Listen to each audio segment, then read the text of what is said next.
Everybody, Questwise here for video number 2 of a Song of Ice and Fire, the tabletop miniatures game. If you caught my video yesterday, I did an unboxing for 2 of the starter sets. I unboxed the Baratheon starter set and I unboxed the Lannister starter set. And today I had some time, free time, so I decided to sort of sit down and sort of solo play out a small game. And I like to do this when I'm learning a new game. I really like to take my time with it by myself first and foremost and just feel out the rules, go through it step by step, get a good understanding of how each side works. Even if it's not a solo game, I like to sort of see how each side sort of interacts with each other and get a good grasp of it before I begin to share it with others or jump into the local scene and start playing with other people. I feel like I can give a more honest review when I take my time with this rather than just going to a shop and getting destroyed in the first game. That doesn't give you a nice, at least for me, doesn't give me a nice feel of what a game is. So I sat down this morning. I set up two armies, 2 small armies, so 30-point armies, and which is still a lot. If you can see on the table, there's still quite a bit, and there's some stuff off screen that you can't see that I have set up on the table. But there was still a lot of figures. So there's 4 bases of figures for each side, including some extra figures, including this tactics board, which I'll talk about in a minute. And I went through page by page, now I've played a lot of tabletop wargaming before. I've done a lot of World War II. I've done a lot of Ancients. In the past, I did a lot of the classic Warhammer fantasy battles. So this is not new to me. And even if it was, I don't feel like it would be that difficult to sort of grasp. But having had the experience in the past with games like this, the rank and file sort of games, I felt very comfortable with a lot of the concepts. The ranks, the files, how things sort of move. But there's a lot of differences to this, and I want to go into those today. This is a game that's put up by Cool Mini or Not, or CMON games, as you can see right here. Now, if they sound familiar, it's because they have an immense history of some very tactical board games that are beautifully rendered. So things like Zombicide Black Plague, Marvel Zombies, Masters of the Universe, the board game, Massive Darkness, Blood Rage. This is just a few of the games that they have created over the years. And most of them are what I would call a tactical board game. It actually comes with a board. You're actually playing it on a board. And even Zombicide, where you have things that you can interact with and the different scenarios of like the way the cityscape is laid out, it's still technically a board game. Song of Ice and Fire blends those sort of like historical feeling rank and file tabletop war games that all the old grognards would have played back in the day, and blends it with a feeling of a very tactical yet strategic board game. And what do I mean by that? I mean that it incorporates things like movement and rank and file and combat like a tabletop war game, but also incorporates some really cool aspects of what I would consider a board game feeling. Now, they've simplified some things. For instance, movement in some of those historical war games can be very, very complicated. You can move 8 inches, but you move 2 inches and you wheel a half an inch, and then you move forward another 3 inches, and then you wheel to the left another inch and a half. That is ridiculous to me. That is just way overcomplicated. I've played those games. I've loved those games, but at this point in my life, in my sort of gaming career, as it were, I don't want to play those things anymore. I don't want to figure out the minutia of how each unit wheels and maneuvers and turns down to that micro measurement. With this, it's very simplified. If you're not engaged with an enemy unit, which engaged means you're actually touching bases, you can maneuver, meaning that you can spin in place, your entire unit can turn, it can move its distance, and then can turn again. Charging is the same way. You have a field of vision, a line of sight sort of area. If you can see the enemy unit, you wheel, you turn, and you move in. It's very, very clear. It's very, very clean. I enjoy it very much. It makes the game feel a lot smoother. There's no arguments as to, hey, that guy is a quarter of an inch out of whatever left flank. No, none of that's there. I appreciate that. The other thing I really find that makes it feel a little bit more in a board game fashion are things like the tactics deck and the tactics board. So let me show you a little bit about that. Get some of this out of the way here. This is the tactics board. So this is a board that has several different options on it. And as one of your actions, you can place one of your non-combat figures. So for instance, this is Cersei, right? Lannisters. She can take an action. One of your actions. Now the game, it toggles back and forth. So whoever's the first player, they get to choose a unit and do an action with it. When they're done, it goes to the opponent. They do the same thing back and forth until everybody's done something. Well, one of the options you have besides activating a unit on the battlefield and moving is activating one of these non-combat characters. So for instance, Cersei. And on this tactics board, you have different options that you can choose, right? So one of them can be an enemy unit must make a panic test, draw 2 tactics cards, and I'll show you that in a second, and place any one condition on an enemy unit. There's lots of different choices there. So one of the options that you can do is that you can place your non-combat character on, in the view of the camera, on that spot. Now, and then they get to take that action. What's interesting about this, and feels a little board gamey, is that now when it's the opponent's turn, and they want to do the same type of thing, you've already taken that action from them. They can't do that action, or unless there's a special rule, which I'll get into maybe at some other time.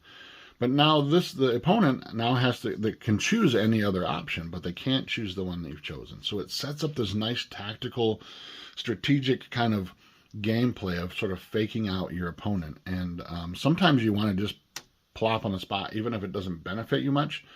But you know that you're taking that spot because it may benefit your opponent in the next round. I really, really like that aspect of it. One of the other aspects are the tactics deck. And you set this up before each game. So before each game begins, you're going to have a tactics deck that you're going to build. It will consist of 20 cards. Most of them are 2 copies of each one of these cards. They're sort of the generic, but they're specific for your faction. So this is the Baratheon one. And then whoever your commander is also has a certain number of special cards that they're going to add as well. So this is Renly Baratheon. I used him as my my commander in this game.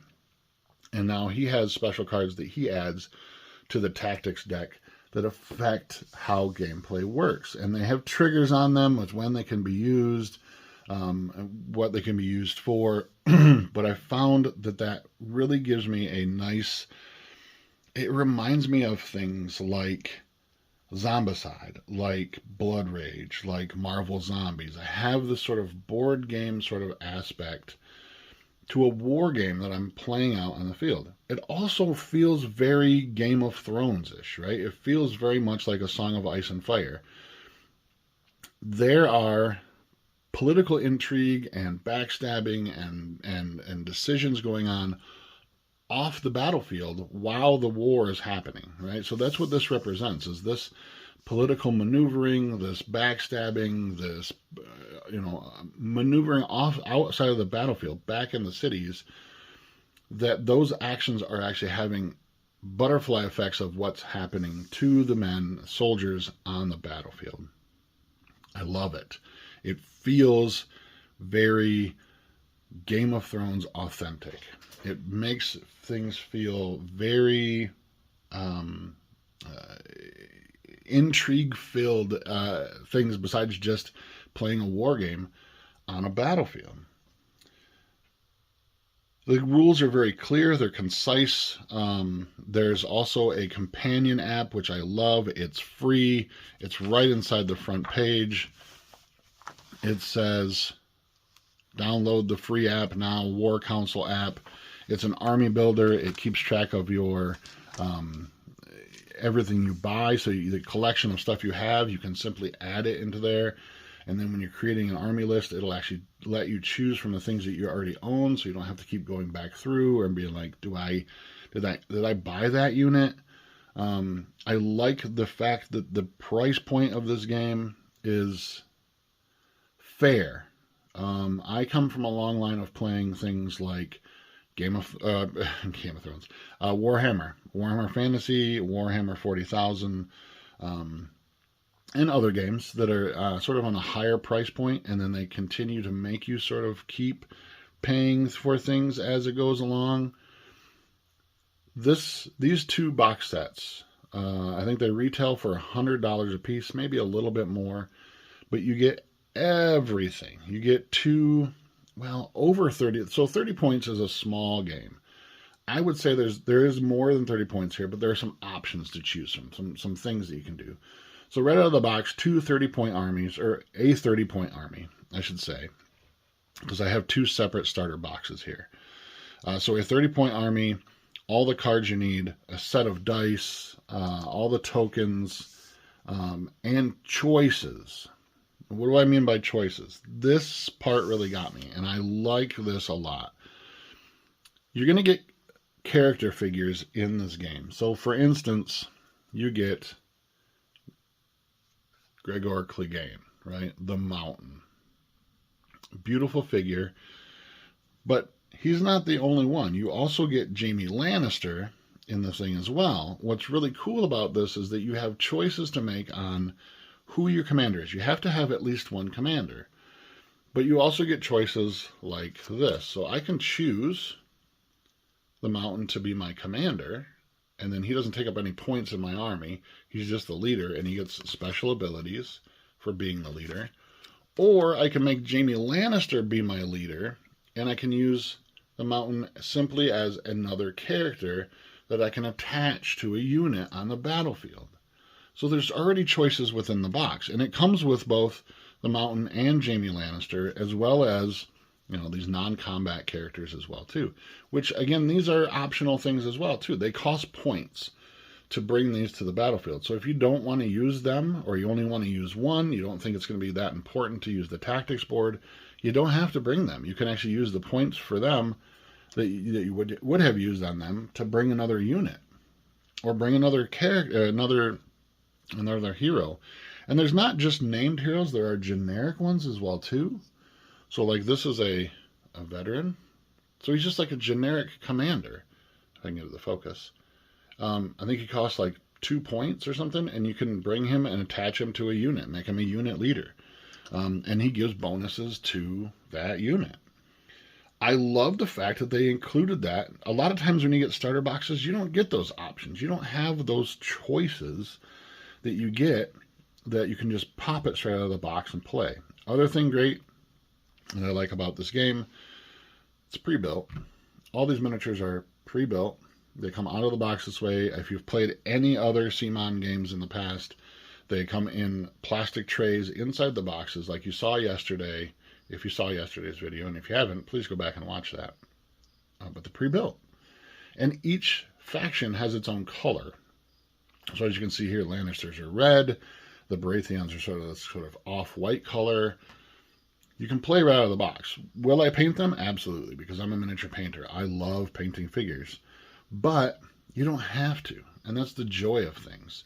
right? So if you're at the game shop and you play a game and you're like, man, this is really fun, I kind of dig this, but I really would like to have some archers in my army, which neither one of these do have archers or, ranged attacks.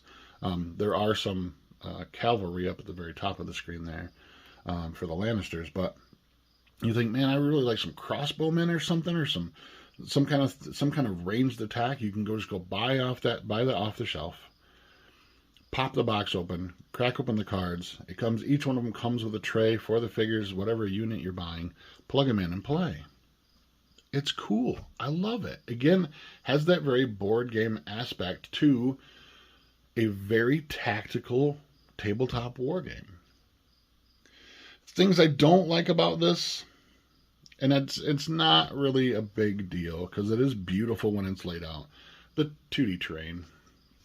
It comes with tons of these. Here's a pile of dead bodies. Flip it over. Werewood tree. They're very beautiful. Like, the artwork on them is gorgeous. I'm not a fan of 2D terrain. I played with it today because I wanted to see what it was like. And I get it because of those board game aspects. A lot of times these trays of figures will be moving over obstacles. They'll be moving through these terrain pieces. And if they're not flat, if they're 3D, it's going to cause problems. Trays do not sit well on 3D terrain. I get that. Here's the thing, though. And this is easily to resolve. I've noticed a lot of folks on Etsy, there are a lot of Etsy dealers who are printing 3D terrain that fit the footprint of this specific piece of art. So you can buy a werewood tree that is 3D printed. You can paint them up. I think I saw a few that are already pre-painted. Cost more, of course. But it's designed to fit this footprint. So you can lay this on your battlefield. You can set your 3D piece of terrain on top of it. And if there ever comes a point where you need to move through this piece of area terrain or onto it, simply remove the 3D thing and you still have the footprint there on the battlefield. I get it. It's a board gaming aspect of things, but I love the fact that you can add things like 3D terrain. So for instance, this low wall here, I'm going to build, probably out of foam core, a small stone wall that I'm going to set on top of this. If it ever comes to a point, because these are defensible, like you can have units behind them that will get bonuses from being attacked. But if there's ever, and they're destroyable too, so you can actually have a unit destroy these, take them completely off the battlefield. But I think having one in 3 dimensions will be really, really cool. On the other side of the palisade wall, again, something super simple and easy to make. That's my only really gripe about the game. I can't really find a reason why I don't like it. I'm already, in fact, I've already ordered another character pack for the Lannisters because I want to see how much more this affects the game. Now, you get a couple of figures. So you get Tyrion, you get Cersei, you get a few figures for the Baratheons that are non-combat figures, but I want to see how much more I can use this to sort of affect the game. And each one of these non-combat characters also have special abilities as well. So, for instance, let's take a look at Alistair Florent. Right? Here's his miniature. Here's his card.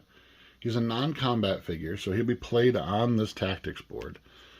But just because, he takes up a space on here and does whatever command that it allows him to do on here, that's not where it ends. Like, each one of these has their own special abilities as well. So his special ability is called Shifting Loyalties. So he begins with 2 order tokens, which are these little tokens, comes with the game, right? And he can spend those tokens to do shifty, crafty, political maneuvering. He can remove himself and put himself on another square. He can swap himself with another player. So he's got some really cool abilities, and each one of them has different abilities in addition to what happens on this board. Another thing I really like about this, while certain units are very similar to each other,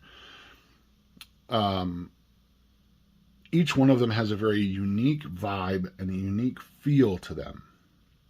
So, for instance, let's take a look at one of the unit cards here. These are the Stag Knights. In this game, I actually attached Renly right there to the Stag Knights because I figured, hey, they're pretty cool looking, right? It gives you all the details on here, but each one of the units has a special ability as well, too. So over here, it's going to tell you what you need to roll when you're attacking, how high on a D6, which, again, comes with the game if you saw my unboxing yesterday. All themed dice. How many dice you're going to roll for every rank that you have left on the table. These guys don't change at all. They roll 7 dice no matter what. And they need 3 or better on the D6 in order to be successful. But what makes them even cooler is that if they do begin to lose ranks while they're still rolling all the dice, they get to add some bonuses. Critical blow. They get to choose one of these for each of its destroyed ranks. So currently in this battle that was going on here between Jamie and Renly, I had lost a rank. So when I'd activate that unit again and the following round, I could choose one of these special abilities. Because I had lost a rank, I could choose one of these special abilities. And every unit has that thing. So this, for instance, is the Sentinels card, right?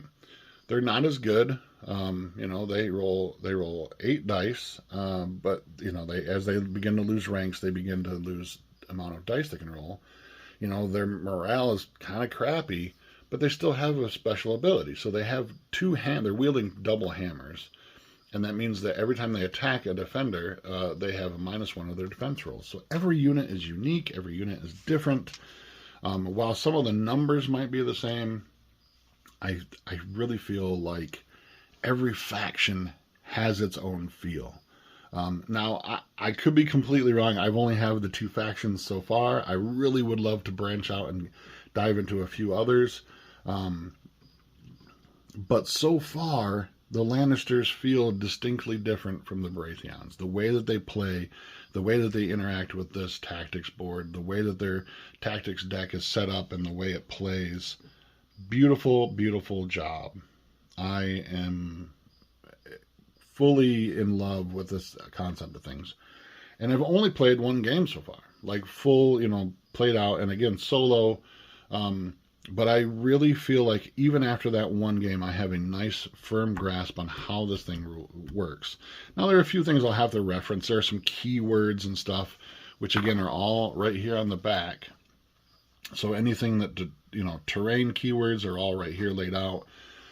Conditions. Sometimes you have to, I'm like, what does weakened mean again? Which, not a big deal. Those are things you'll learn over time. But it's all laid out very, very well. And I feel like I already have a very good grasp of this game, even after 1 session. If you'd like to check out this stuff for yourself, if this sounds at all interesting to you, if you're a fan of the Song of Ice and Fire novel series, if you're a fan of Game of Thrones, if you're a fan of tactical war games, or just any of the other CMON board games, I think you'll really enjoy this. I think this is really a great game. I'm glad to see that it's still being supported on a regular basis. I love that they're sort of delving into the book series and drawing characters from that, as well as the famous ones from the show. It's a good time to be a gamer, especially if you're in the CMON games, Cool Mini or not. I thoroughly enjoy much of their stuff, and if you'd like to check out more of this, I highly recommend that you check out my friends over at TC War Room. They're here in Traverse City, Michigan, but they do ship, so go check them out. Let them know what you're looking for. Their website is amazing. You can shop directly from their website and have it shipped from there. They do have a cool store rewards program as well too. Great stuff. Everything from board games to Magic the Gathering card games, Warhammer, everything. So please check them out. Great guys. Everybody, thank you so much for watching this, putting up with me for 25 some minutes or whatever.